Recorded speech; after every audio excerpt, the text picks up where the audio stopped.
Exemplo 2. No exemplo 2, a gente vai considerar a função f de x igual a x à quarta menos 4x ao cubo menos 13x mais 28x mais 60. Bom, essa função então, pessoal, se a gente desenhar o gráfico dela, ela vem lá de mais infinito, cruza aqui no menos 2, né, sobe aqui até uma certa altura, depois cruza aqui no 3 e depois sobe novamente, tá? Então, olhando para o gráfico, então entender, olhar o gráfico de uma função é muito importante para a gente poder entender e encontrar os valores, né, os pontos de máximo e mínimos locais. Né? Por exemplo, aqui ó, a gente pode observar que nesse ponto aqui eu tenho um mínimo local. E nesse ponto aqui também um mínimo local. E o máximo local ele é dado aqui nesse ponto, ó, certo? Então eu tenho dois mínimos locais e um máximo local, tá? A gente consegue ali, só que só com a ajuda do gráfico, a gente só sabe dizer mais ou menos onde está, né? A gente sabe ali que x igual a menos 2 e x aproximadamente, ó, olha só, não é 4, é 4 e um quebradinho, né? Então 4,2 mais ou menos. A gente tem pontos de mínimo local, né? São pontos de mínimo local, né? Mais ou menos, né? Porque a gente consegue só observar ali aproximadamente, né, o ponto, a gente não tem o valor exato, tá? Agora, um ponto de máximo, né, seria o x aqui, ó. Aqui é 2, aqui é 1, então um pouquinho menos de 1, então 0,8.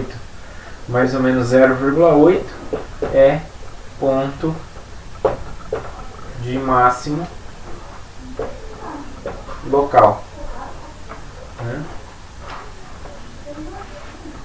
Tá? É um ponto de máximo local.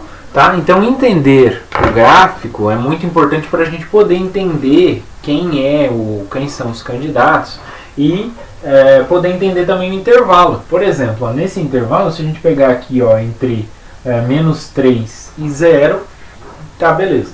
Né? Aqui, por exemplo, entre 0 e 2 também vai funcionar, né? Porque a gente tem, para mostrar que é um ponto de máximo ou de mínimo local, a gente precisa do intervalo, né? Onde o valor da função não vai ultrapassar, se for um ponto de máximo, né, aquele valor naquele ponto. Ou sempre vai ser maior do que aquele valor naquele ponto se for um ponto de mínimo. Tá? Aqui, por exemplo, então eu poderia tomar aqui esse certo intervalo de 3 a 5, por exemplo. Né? E assim por diante. Então entender o gráfico é bem interessante para a gente poder saber quantos pontos de máximo, quantos pontos de mínimo locais que a gente pode ter e quais são aproximadamente eles. Né? Mas isso não é muito bom saber aproximadamente. A gente quer descobrir exatamente, tá? Então, se a gente acompanhar aí pelo livro, né, pelo cálculo A, se a gente fizer utilizando, né, um software, a gente pode fazer então algumas aproximações, tá? Então, aí tem a tabela 5.1, ele apresenta várias aproximações dos valores nesses pontos, né? Então, por exemplo, o valor de menos 2 e valores próximos. Dá para ver que é um ponto de mínimo, né? Mas não sabemos exatamente. Sabemos que é um bom candidato. Na tabela B, a gente vê que em 0,8 ele atinge um valor máximo, né? Próximo aos outros valores utilizados.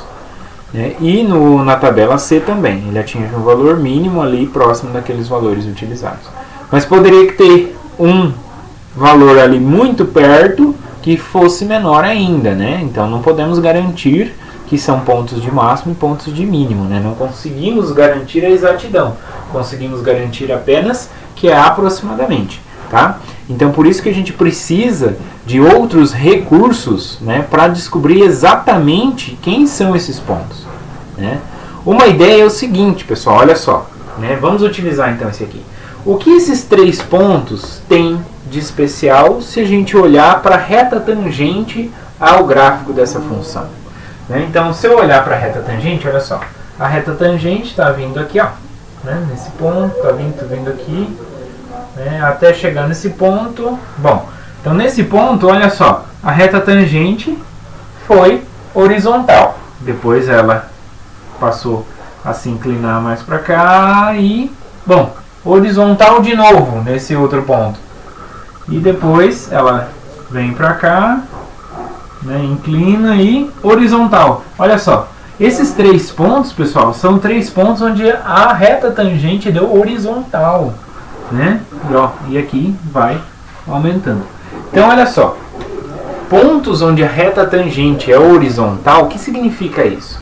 Bom, toda reta no plano ela tem uma determinada inclinação com relação à reta x, ao eixo x, ela tem uma inclinação. A inclinação da reta tangente ela é dada pela derivada, né? Então, se a reta tangente não tem inclinação, ou seja, é paralela ao eixo x, significa o que em relação à derivada? Significa que a derivada daquela função naquele ponto é zero, né? Então, a derivada daquele ponto, daquela função naquele ponto deu zero, significa que a reta tangente não tem inclinação. Se ela não tem inclinação, significa que a reta tangente é horizontal. Então, os pontos onde a derivada é igual a zero são candidatos a pontos de máximo e mínimo, tá? E só podem ser eles, né? Não tem como ter um ponto de máximo ou mínimo local cuja derivada, né, cuja reta tangente não seja horizontal nesse ponto, né? Onde a derivada não seja zero naquele ponto, tá? Então, primeiro passo, sempre que a gente quer calcular máximos e mínimos de uma função, é calcular os pontos que anulam a derivada. Se a gente encontrar os pontos que anulam a derivada, esses vão ser candidatos a máximo e mínimo. Aí eu preciso de mais informações, mais recursos para analisar dentre esses candidatos quais são mínimos, quais são máximos e quais não são nenhum nem outro. Porque pode existir esse tipo de ponto que a gente vai chamar de ponto de Sella, tá? Então aqui tem um pequeno interpretação, né, do que está por vir. Vamos ver exatamente como funciona esses resultados.